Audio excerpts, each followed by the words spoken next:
Which of the following option is true. हम one by one तमाम options को check करते हैं। ए ऑप्शन 4 - 9 की absolute value is equal to 9 - 4, ये हो जाएगा -5 की absolute value, 4 - 9 is equal to -5 और ये हो जाएगा 5। अब -5 की absolute value 5 and this is equal to 5, ये ट्रू है। इसका मतलब है ए ऑप्शन ट्रू है। अब बी को भी चेक कर लेते हैं।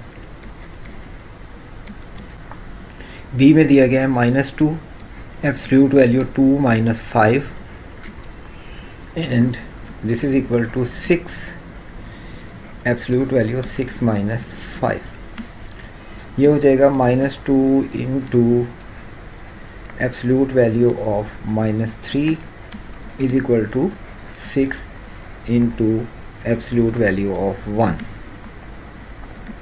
-2 अब -3 की एब्सोल्यूट वैल्यू होगी +3 इज़ इक्वल टू 6 इंटू 1, क्योंकि 1 की एब्सोल्यूट वैल्यू 1 ही होगी, ये हो जाएगा -6 और ये होगा 6 जो कि इक्वल नहीं है, इसलिए ये फॉल्स, जबकि ये हमारे पास ट्रू था। फिर हम सी ऑप्शन को देखते हैं। 4 - 12 की absolute value is equal to 4 की एब्सोल्यूट वैल्यू -12 की एब्सोल्यूट वैल्यू,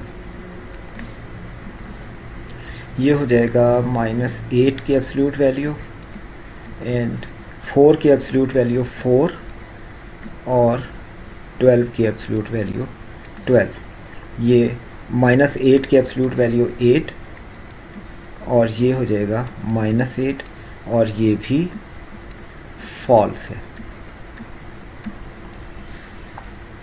उसके बाद डी ऑप्शन,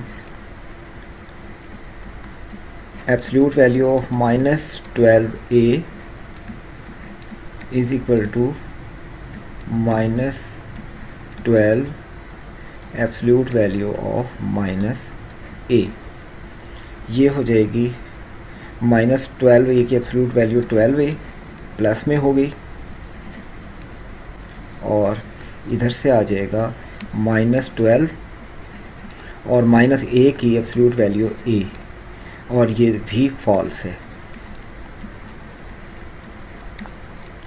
इसका मतलब है सिर्फ ए ऑप्शन ट्रू है, इसलिए यही इस क्वेश्चन का आंसर है, यानी कि ए ऑप्शन।